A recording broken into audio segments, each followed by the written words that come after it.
TFL EV is brought to you by Flow Charger, maker of reliable, high-quality charging stations for your electric vehicle. Hey everybody, so in today's TFL EV video, we are talking about a very topical subject. Yeah, we're talking about great new EVs that you can buy if you drive in a cold winter climate like what we have here in Colorado. And that means these cars at least have to be all-wheel drive, but there's a number of different criteria that we're choosing cars based on. Totally, so if you live in a snowy place, this video is for you as we head into winter. So number 5 on our list, we're gonna break them down into categories. The most useful EV for winter months, and what is that?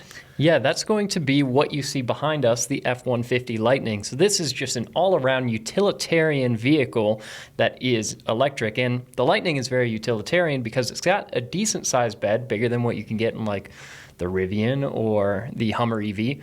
Obviously, all-wheel drive, and also relatively affordable. Yeah, so in previous years, you could get the Lightning for well under $50,000, but that price keeps going up and up and up. So now it's going to start in the $50,000 range before any tax credits you may be able to get back. But as Case said, the Lightning is just so useful. First of all, the front trunk is probably the biggest in the industry. It's huge, cavernous. Yeah. Absolutely huge, absolutely right. As you mentioned, it's got standard all-wheel drive. We've done some tests with it. It's not much of like the ultimate off-roader, but it'll be fine in the snow. Yeah, very little ground clearance. So like you said, not much of an off-roader, but most people in their average commutes don't need that. One thing that it is really useful for having is Pro Power onboard. So you can spec this truck with enough power output from an outlet in the bed that you can run a welder off of it anywhere in the world. So that is actually a really cool feature to have. And I am obviously not much of a cool skier, but Case is. And for those of you that want to go take it on your ski trips, you want to do some tailgating out in the parking lot, you can run anything, any TV or heater or anything you want off of that Pro Power onboard. Yeah, there's a lot that you can do with that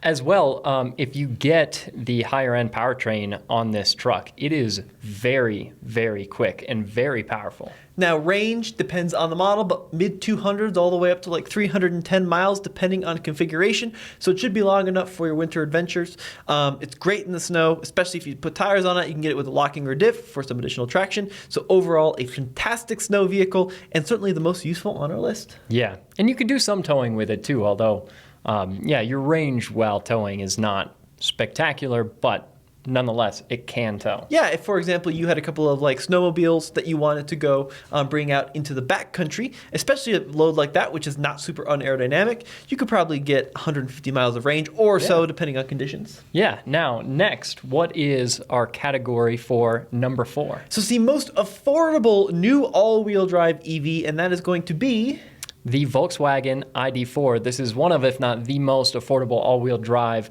EV that you can get, and I mean, that in itself has a lot of value. Yeah, so there's a lot of EVs on the market that are now coming in like the sub $30,000 range or the mid $30,000 range. So like the Bolt EUV, the Mini Cooper SE, to some extent like the Kona Electric. However, those vehicles are typically front wheel drive. Yeah, and something like your Mini Cooper SE that you own personally, with a set of snow tires, actually does fairly well. And we even did a test of your Mini Cooper with some snow tires on a hill. And yeah, I mean, it does okay. If you were like where we're based here in Denver, Boulder area, that would be just fine to get around. But when we're recommending a snow vehicle, all-wheel drive is ideal. And if you were to go into the mountains like what you did this past weekend, go up to Keystone, you'd want to have all-wheel drive. That's a great point. Yeah. Now, a couple of advantages just about EVs in general, as you mentioned, typically 50-50 weight distribution because the battery is positioned in the vehicle to make it nice and evenly weighted. You also have the center of gravity down very low, which is great for snow traction. Yeah. So lots of pros. You also have the ability, I've been using this feature a ton on the Mini, to precondition the cabin. Yeah, exactly, because you don't have to fire up a combustion engine to do it, and a lot of cars now have remote start, so you can walk over to your window, start them up, but a lot of times they're kind of difficult to use. Most EVs these days have an app that you can connect to your phone, just hit a little power button through the app, turn on your climate system, and get the car heating up before you have to walk out to it, which in a place like Colorado is an unbelievable luxury to have. And the great thing too is, so I park mine in front of my garage, but I have it plugged in, so I heat the cabin using electricity from the house, so it doesn't drain the battery. And it's so convenient actually that if a car is covered in snow, you can almost completely defrost windows just by heating up the cabin. So that's a pro that pretty much every EV has. Now the ID4 is missing one feature which a lot of new EVs have, which which is a heat pump. Essentially, it's kind of like a reverse air conditioner. It's a very efficient way to heat the cabin. Yeah, and if you're going to be on the highway, long journey, and it's very cold, if you don't have the heat pump, you will notice a good Pretty amount of energy significant. going into climate. Yeah.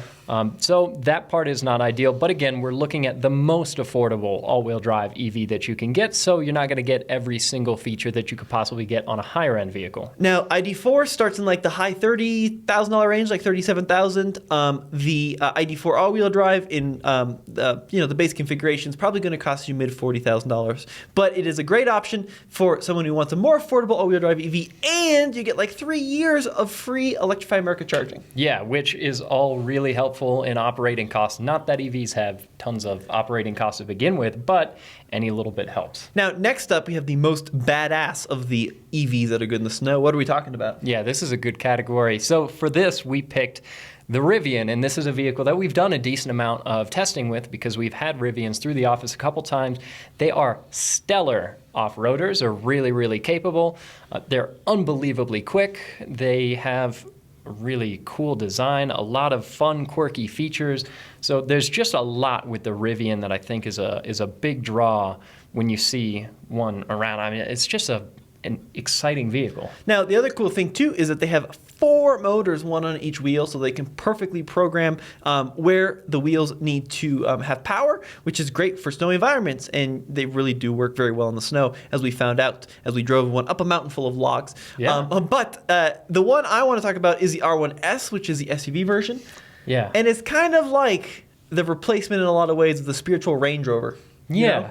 Yeah, I could see that. And it's actually a really useful vehicle as well. It obviously doesn't have a bed, but you can configure it to seat how many people? You can configure it to seat 7 people, which is great for bigger families out there. It's also great for hauling all your skis and the dogs and all the ski stuff. So it's a fantastic vehicle, over 300 miles of range, and certainly the coolest on our list in terms of badassery. Yeah. But number 2, we're going to most comfortable. Yeah, so this is one that, well, it's not the most beautiful vehicle, but it's the Mercedes EQS, and it is an incredible demonstration of how far EV technology has come, and just automotive technology in general.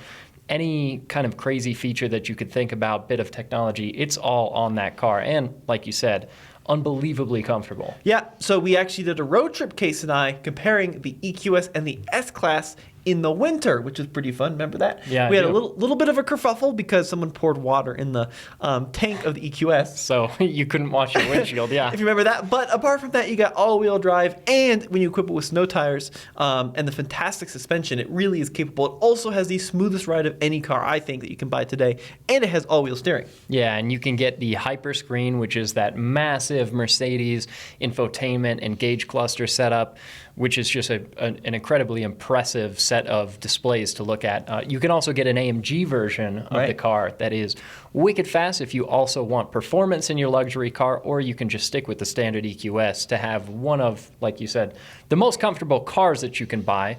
And yeah, probably the most comfortable electric car that you can buy. And there are a lot of really great luxury EVs on the market. The Porsche Taycan is probably my personal favorite, leans a little bit more sporty, but that EQS is hard to beat when it comes to pure luxury. Plus over 200 kilowatts of peak fast charging, so it charges pretty quickly. And for those of you in the world of luxury, you also get like the heated armrest too, which is great for when it's really cold. Yeah, Feels exactly. awesome. And number 1 on our list of the best all-round EV for snowy environments is... This is one that we've spent a lot of time with. It's the Ioniq 5, the Hyundai, and a really great vehicle all around. Great design, great interior, great technology, reasonably affordable, reasonably quick. If you want one of the sportier, more powerful models, there's just a lot of boxes that it ticks.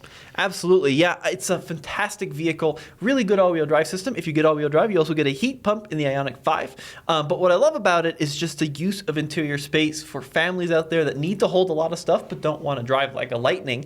The Ioniq 5 offers a ton of room for a relatively small package. Yeah, and actually recently, the guys, Roman and Nathan, and our videographer Cole, they drove from coast to coast in the Ioniq 5, only stopping to charge. And charging with the Ioniq 5 is also really impressive. 350 kilowatts? It's something crazy. Up to? It's not quite that high. It's like mid 200s. Yeah, theoretically, Yeah. up to. But when you consider it's like 0 to 80% or 10 to 80% in roughly 18 minutes, it's pretty spectacular. That's really impressive. That's very fast. I mean, across the country, they were only averaging probably 15 to 20 minutes at the most per charging stop, and then the range in that vehicle is right around 280, depending on the model. But yeah, absolutely fantastic car. Very efficient in the winter. If you get the one with the heat pump and all-wheel drive, definitely get the all-wheel drive one. But you got like heated seats, right? You've got pretty good ground clearance.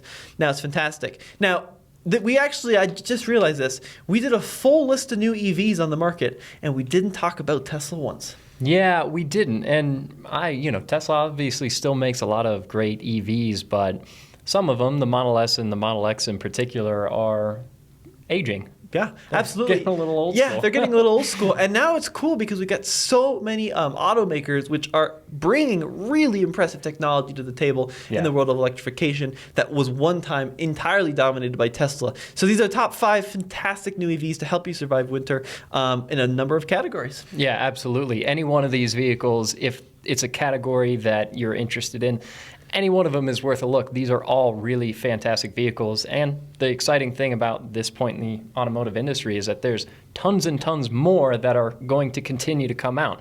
So over the next couple of years, we're just going to see this huge influx of really cool EVs. 100%. It's exciting. Well, guys, let us know what you think in the comment section below. As Yeah. always, this has been Tommy. And Case. We'll see you on the next episode.